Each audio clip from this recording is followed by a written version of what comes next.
You may not have noticed that Nigel Farage has quit UKIP after 25 years. He said the party had become too fixated by the anti-Muslim policies of its leader, Gerard Batten, and he criticised Mr Batten's appointment of Tommy Robinson as an advisor. And Gerard Batten, MEP, is with me now. Welcome to you. Right. So you prefer Tommy Robinson over Nigel Farage? Well, Nigel obviously hasn't read the manifesto that we published in September because there aren't any anti-Muslim policies in it, and there wouldn't be because we're not anti-Muslim. I think that this is Mr Farage. He tried to engineer a vote of no confidence against me in the MEPs last week. He tried to do that on Sunday in his NEC. He failed dismally both times, and I think this is just sour grapes. He's been looking for an excuse to walk away for 2 years, and now he's found it.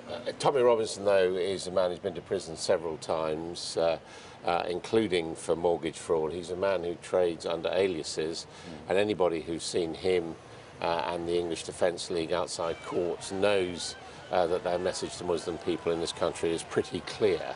So you are choosing to associate UKIP, the party you and Nigel Farage created, with him, aren't you? First of all, they don't say the EDL don't stand outside courts with him because the EDL doesn't exist anymore. He walked away from that a long time ago when it was overtaken. That picture there. I don't know how old that I think we've picture seen quite a lot of EDL there. And if concerning people with criminal convictions, you've got 4 of them sitting over in there in the House of Lords who make laws over us. People have criminal convictions, they then come out of prison, they resume their lives. Are we saying that people then can't do something once they've served their sentence?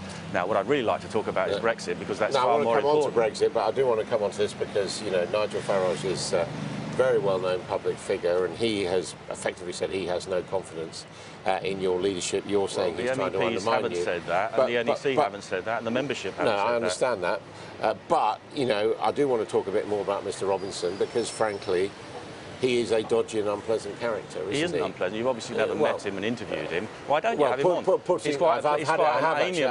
I have actually interviewed him. Quite amiable and so don't make that allegation. But, you know, what about endangering a trial of people accused of very serious sexual crimes by his misbehaviour outside court? In the one in Canterbury, he pleaded guilty and he accepted that he'd done the wrong thing. The last one, there was no case against him, which is that obvious. Why do you associate yourself with someone who does the wrong thing and who endangers trials? Because if somebody does the wrong thing and admits it, then isn't that what we're supposed to do? And he's admitted he did the wrong thing then, and he's accepted the blame. And do you agree with him that there is a kind of whitewash, that we're not being given the details of what is going on in these crimes and who is responsible? Well, we know from a recent statement from the Crown Prosecution Service that the police were told not to investigate because this was considered to be people's lifestyles. What I think that Tommy wants to do in the future going forward is to look at why these crimes were covered up and to uncover why in the social services, in the police, that they weren't actually investigated. So I think that's quite a useful thing for him to do. And he's going to advise you on prisons. What's he got to say other than that? He's told me already about how they're run, the prisoners run the prisons, they're run by prison gangs, how drugs are rife in prison, how prison officers are bribed to bring in telephones and drugs because they're so badly paid. So that's what he was up to when he was in prison, is it? I don't think he was in solitary confinement, actually, but people are talking to him through the bars, telling him that they're going to kill him, which is why he couldn't eat the food that was served to him. So I think someone like that, and in fact, I like to, when I take my advice from people, whether they be prison officers or police officers, I like to get it first-hand from the people at the front line. OK, you're planning on employing any more ex-convicts? No, not unless the people in the House of Lords are looking for a job. Well, you do have some MEPs in the House of Lords, some members of the House of Lords, sorry, I'm getting confused here.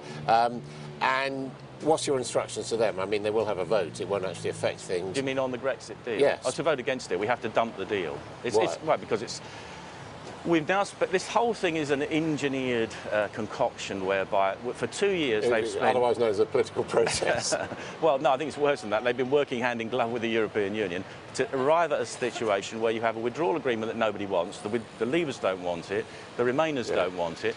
They're telling, first of all, it went from being a good deal to now the only deal you're going to get. But isn't that compromise? It's been pulled to pieces. No, because in a divided nation. No, I'm afraid you don't. we're not leaving. We're going to continue under this transition period, the so-called backstop that we can't get out of because we can't have a unilateral right to withdraw. We're going to continue paying them lots of money. We're going to continue with open borders. And the whole thing has been concocted so that the political establishment can say, oh, it's far too difficult, we can't leave, so we have to stay in. Yeah, but you're falling into their trap if you vote against the deal, because maybe that will happen. No, maybe the political establishment will assert what is the itself, point? and Britain will remain. What is the point in... That would be a bit of an own goal. What is the point in voting for something where you haven't really left anyway? Well, I've been advocating for 25 years, long before Nigel Farage got on the bandwagon, by the way. It was unilateral, unconditional withdrawal, whereby Parliament takes control of the process and repeals the 1972 European Community Tax as a first step, tells the European Union we just left.